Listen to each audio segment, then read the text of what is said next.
ইমাম মোহাম্মদ বিন আব্দুল ওয়াহাব কি কোনো মুসলিমকে তাকফির করতেন? কোনো মুসলিমকে তাকফির করা কোনো ব্যক্তি কোনোদিন করতে পারে না। শেখ হাসান মোহাম্মদ বিন আব্দুল্লাহ রহমতুল্লাহ কোনোদিনই তা করেননি, এটা মিথ্যা কথা।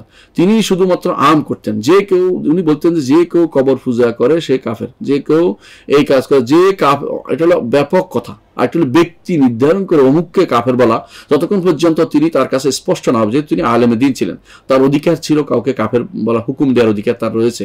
যারা আলেমে দিন তারা কারো ব্যাপারে স্পষ্ট হয়ে গেলে যে এর ব্যাপারে যে লোক কাফের এবং তার শর্ত পূরণ হয়েছে এবং সন্দেহ দূর হয়েছে, বাধা দূর হয়েছে, শর্ত পূরণ হয়েছে, তখন তিনি কাউকে কাফের দুই একজনকে বলেছেন এবং সেটা তার জন্য বৈধ ছিল, কারণ তারা তার কাছে স্পষ্ট ছিল এবং সেটা বোঝানোর পরও তারা বরং উল্টা তাদের উপর আক্রমণাত্মক ভূমিকা পালন করেছে, তখন তিনি কাউকে কাফের বলেছেন। কিন্তু সাধারণভাবে তিনি কাউকে সরাসরি যে উম্মতকে মুসলিমকে কাফের বলার মাসালাতে কখনো তিনি প্রবৃত্ত হননি, কারণ তিনি আলেম ছিলেন, তিনি বুঝতেন যে অবশ্যই শর্ত পূরণ করতে হবে, বাধা দূর করতে হবে, এটা তিনি বলতেন। কিন্তু তিনি তাই বলে তিনি কবর পূজাকে, যে কবর পূজা করবে কাফের হবে না, এটা বলতেন না। যে হ্যাঁ, বলতেন যে কবর পূজা করলে কাফের হবে, কেউ যদি কোনো সর্বস্ববাদী হয়ে কাফের হবে, এটা তিনি বলতেন। কারণ এটা না বলার কারণে আজ আমাদের সমাজে কুফরি হচ্ছে, শিরিক হচ্ছে, কিন্তু কেউ বলে যে বলা যাবে না, বলতে হবে আপনার, কিন্তু ব্যক্তিকে বলেন না, আপনি কর্মটাকে যারা করবে ব্যাপকভাবে বলবেন, এমনকি তাদের সামনে বলবেন, যারা এই কাজ করে তাদের সামনে বলবেন, যাতে তারা যেন এই সমস্ত কাজ থেকে বিরত থাকে, শিরিক কুফর থেকে, নেফাক থেকে বিরত থাকে এবং কুফরি শিরিক থেকে তারা বেঁচে যায় এবং